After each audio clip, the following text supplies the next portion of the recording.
क्या है कुंभ के लिए टोल फ्री होना चाहिए। देखिए, मैं जब कल रात को हाईवे पे चला तो मैंने देखा बड़े पैमाने पे गाड़ियां रुकी हुई हैं टोल पर। टोल पे जो गाड़ियां रुकी थी उनके साथ साथ जहां बसों को स्थान मिल जा रहा था वहां पर रुक करके सब अपने भोजन खाने पीने का इंतज़ाम कर करके बैठे हुए थे। इसीलिए मैंने कहा कि इस सरकार में कई मौक़ों पर हम लोगों ने देखा अपने मनोरंजन के लिए मनोरंजन कर ये लोग माफ़ कर देते थे, टैक्स फ्री करते फिल्में। अगर अपने मनोरंजन के लिए फिल्मों को टैक्स फ्री कर सकते हैं तो इतने बड़े पैमाने पे कुंभ यात्रा पर कुंभ में जाने के लिए स्नान करने के लिए लोग जा रहे हैं और दूर दूर से यात्री जा रहे हैं। सोचिए, जिन परिवारों से मैं मिला वो हिमाचल के थे, हरियाणा के मिले, मुझे दिल्ली के मिले। लोग इतनी दूर से चल कर के आ रहे हैं, न जाने कितना तो उन्हें टोल देना पड़ रहा होगा जब आप 10,000 करोड़ से ज़्यादा का कुंभ कर रहे हैं। तो ये टोल माफ़ करना कोई बड़ी बात नहीं है, इसलिए टोल कर इनके लिए माफ़ हो जाना चाहिए। आपने लोकसभा में सूची की मांग की, मृतकों की सूची जारी। ये सरकार छिपा क्या रही है? हमें आपको सोचना चाहिए कि आखिरकार जो सरकार 40 करोड़ लोगों का स्नान के लिए गिनती गिन रही है और हर स्नान के बाद वो करोड़ों की गिनती बता देते हैं। जो लोग करोड़ों की गिनती गिन रहे हैं वो केवल उन बातों को नहीं बता पा रहे कि जान कितनी गई है, लापता कितने लोग हैं। हम और आप लोग लगातार खबरें सुन रहे हैं, कोई अपने पिता को ढूंढ रहा है, कोई अपने परिवार के दूसरे सदस्यों को ढूंढ रहा है, भाई भाई को ढूंढ रहा है, बेटी पिता को ढूंढ रही है। तो ये जो घटनाएं सुनने को मिल रही हैं कि बेटा के पिता एक्सपायर हो गए हैं, उनको डेथ सर्टिफिकेट नहीं दे रहे। आखिरकार क्या छिपाना चाहती सरकार जब आपने कह दिया है कि कुंभ में मरने वालों के जिन परिवारों की जान गई है उनको 25 लाख का मुआवजा देंगे, मदद करेंगे उनके परिवार की। तो ये गिनती क्यों छिपा रहे हैं आप? ये गिनती इसलिए छिपा रहे हैं क्योंकि उनको मुआवजा न देना पड़े। और बड़े पैमाने पे लोगों की न केवल प्रयागराज में कुंभ में जान गई है, बल्कि जब यात्रा करे हैं आने पर जाने पर बहुत सारे लोगों की जान गई है। हमारी सरकार से मांग है कुंभ यात्रा में जिन जिन लोगों की जहाँ कहीं भी जान गई है, गोरखपुर में ही बड़े पैमाने पे गोरखपुर के लोगों की जान चली गई, उनकी मदद होनी चाहिए। आज भी अखबारों में पढ़ा मैंने कि कुछ परिवारों की जान चली गई। तो कुंभ में जान जाने वालों की, दूसरे प्रदेश के जो लोग आए जिनकी जान गई उनकी, और कहीं भी श्रद्धालुओं का एक्सीडेंट हुआ उसकी जान गई है तो सरकार को मदद करनी चाहिए उनकी। सर, दिल्ली विधानसभा चुनाव का परिणाम आ गया।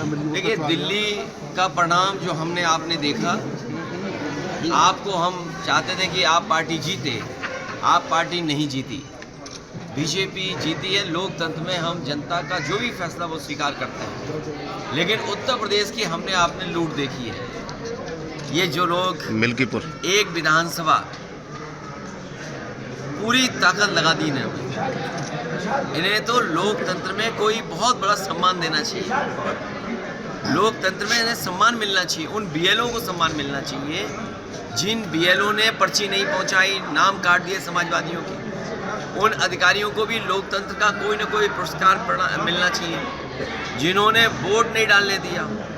ऐसे लोगों को विशेष सम्मान देना चाहिए जिन्होंने 6 वोट डाले, 2 वोट डाले।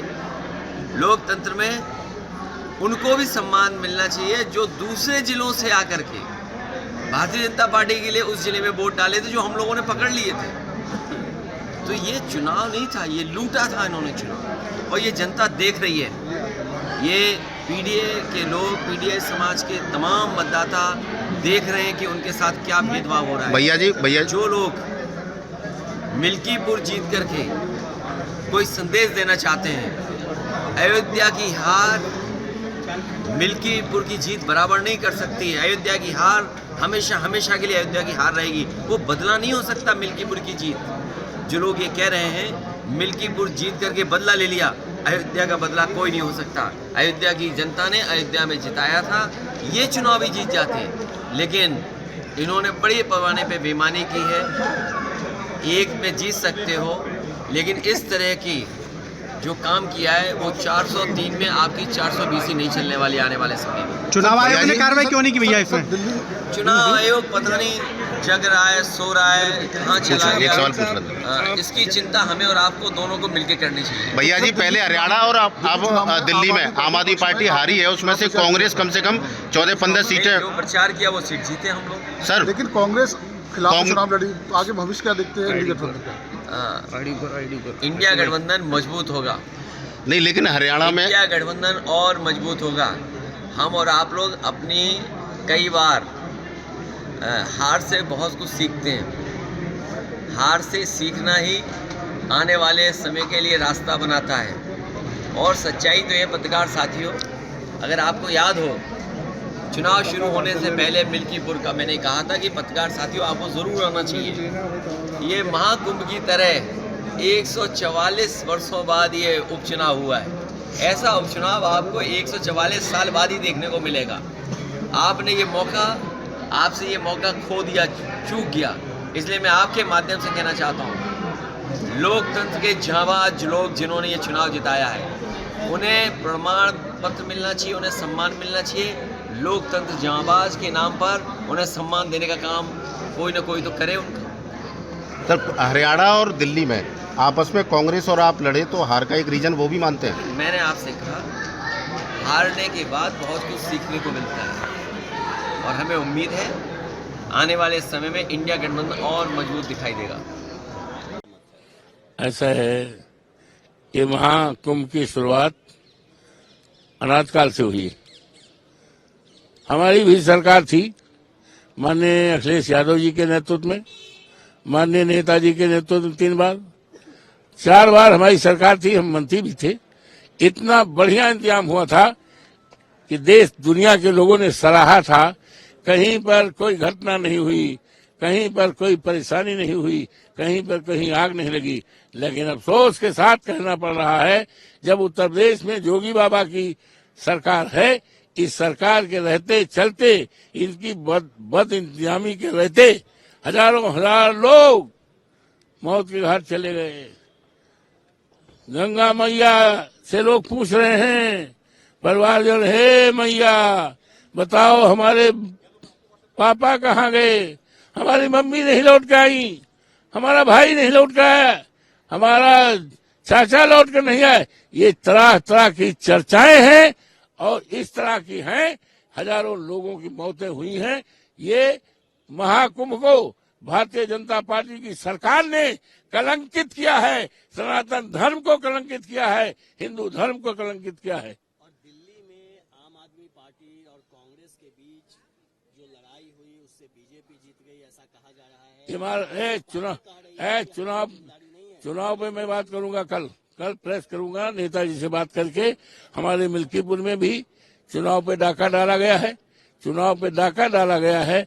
डकैत तो 1-2 गांव को लूटते हैं, लेकिन इस सरकार की व्यवस्था ने सारे मिल्कीपुर को डाका डालकर लूट लिया है। ये दुनिया में पहली बार सबसे बड़ी डकैती है कि वोटों को लूटा गया है। वोट सरकारी अधिकारियों और कर्मचारियों द्वारा दिया गया, पीठासीन अधिकारियों द्वारा किया गया है, चुनाव में लगे कर्मचारियों द्वारा किया गया है, जिसके संबंध में मैंने बहुत पहले चुनाव आयोग को, भारत के उत्तर प्रदेश के चुनाव आयोग को और फैजाबाद के चुनाव अधिकारी को, सारी मीडिया के लोगों को दिया था कि ये जो पीठासीन अधिकारी लगाए जा रहे हैं, ये भारतीय जनता पार्टी के लोग हैं, ये पीडीए का कोई नहीं है। हमने यहां तक सुझाव दिया था कि आप चुनाव में उन कर्मचारियों को लगाइए जो 24 के चुनाव में रहे हैं, 22 के चुनाव में रहे हैं, लेकिन उन्होंने जानबूझकर एक पूरी तरह से तैयारी की थी। और यही नहीं, टारगेट दिया था, हर पीठासीन अधिकारी को टारगेट दिया था, दो दूसरे वोट डालने का टारगेट दिया गया। और बाहरी भारतीय जनता पार्टी के छटे हुए गुंडों को, उनको लगाया गया 100 वोट कम से कम डालें, और कम से कम 85-90 हजार वोट फर्जी डाले गए हैं। हमारे पास सबूत है, मरे होलों को वोट डाले गए हैं, वोट पर डालते हुए पीठासीन अधिकारी पकड़े गए हैं, बाहरी लोग पकड़े गए हैं। हमारे पास सबूत है। और ये कहते हुए कि भारतीय जनता पार्टी के कार्यालय से बोल रहे हैं, क्या पोजीशन है, किस बोझ से बोल रहे हैं, हाँ ये है कितना 49, ना ना ना ना 90% करो, 90%। दिल्ली के बारे में आपका क्या मत है? दिल्ली में जो हार हुई है आम आदमी पार्टी कांग्रेस की। देखिए, ऐसा है कि चुनाव आयोग पूरी तरह से निष्क्रिय रहा। हमने मिल्कीपुर में देखा, चुनाव आयोग पूरी इतना लाचार, इतना कमजोर चुनाव आयोग को हमने कभी नहीं देखा। हम 9 बार के विधायक हैं, 6 बार के मंत्री हैं। अभी अयोध्या जैसी सीट जनपद की, जिसकी चर्चा देश दुनिया में है, वहां जीते हैं। लेकिन इतना इतना गलत और इतना कमजोर, असहाय, लाचार चुनाव आयोग को हमने नहीं देखा। एक तरफ चुनाव को एसडीएम वोट डाल रहा है, डिप्टी एसपी डाल रहा है, पीठासीन डाल रहा है, हम फोन कर रहे हैं, हाँ ओके ओके ओके ओके। यहां तक हमें सूचना है, प्रूफ देने को तैयार है कि भारतीय जनता पार्टी की दफ्तर से फोन आ रहा है, हाँ क्या पोजीशन है, क्या प्रतिशत है, अभी 45 है। आरोप नहीं है, सच बात है। ये डकैती हुई है, लोकतंत्र पे डाका डाला गया है। बाबा साहब भीमराव अंबेडकर के संविधान पे डाका डाला है, लोकतंत्र पे डाका डाला गया। और डकैत तो 4-6 घरों को लूटते हैं, यहाँ तो पूरे मिल्कीपुर को लूट लिया गया है। और आज चर्चा है, आप चले जाओ मिल्कीपुर में, चर्चा है हमारा विधायक अजीत प्रसाद है और सरकारी विधायक भारतीय जनता पार्टी का है, जिसको पुलिस के लोगों ने और पीठासीन अधिकारियों ने, कर्मचारियों ने और भारतीय जनता पार्टी के लोगों ने, जो बाहरी लोगों ने, उन्होंने जिताया है। जनता का उम्मीदवार नहीं है, वो जनता का विधायक नहीं है।